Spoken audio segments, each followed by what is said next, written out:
Placé sous l'autorité de Jean-Pierre Bemba, vice-premier ministre chargé des transports, des voies de communication et du désenclavement, émissaire du président de la République démocratique du Congo, cette réunion bilan du comité directeur de l'Union des conseils des chargeurs africains UCCA a connu son épilogue le week-end dernier après 3 jours de travaux intenses. Une vingtaine des directeurs généraux a échangé sur les mesures techniques à prendre afin de faciliter et assister efficacement les chargeurs africains face à l'arrivée imminente de la ZLECAf, zone de libre-échange continentale africaine. Nous avons tous conscience que pour renforcer notre position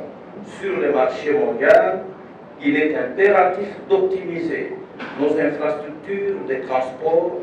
et d'accroître la fluidité du transport transfrontalier. Dans la même vision, la présidente de l'UCCA a invité ses pairs à intensifier les efforts déjà consentis.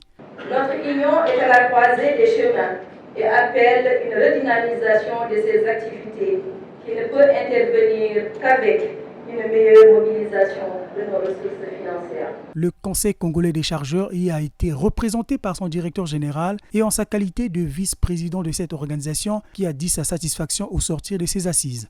Il est prévu l'organisation du comité directeur de l'Union des conseils de chargeurs africains couplé à son assemblée générale et qui va se tenir au Congo, assemblée générale au cours de laquelle le Congo prendra la présidence de l'Union des conseils de chargeurs africains. Nous remercions le ministre des Transports qui nous a autorisé de venir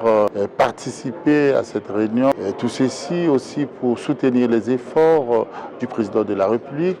efforts qui vont vers la diversification de l'économie autour des transports et de la logistique. En conclusion, l'UCCA a exhorté ses membres à entreprendre des actions d'assistance des chargeurs et de l'encadrement du trafic, surtout en réalisant d'une part les études sur les coûts et délais de passage portuaire des marchandises en vue de l'optimisation du prix du panier de la ménagère et d'autre part de garantir des infrastructures logistiques d'appui et de facilitation aux activités des chargeurs, notamment la construction des entrepôts, magasins, dépôts et aires de stationnement en vue de la compétitivité de la chaîne logistique multimodale pour la mise en œuvre de la ZLECAf.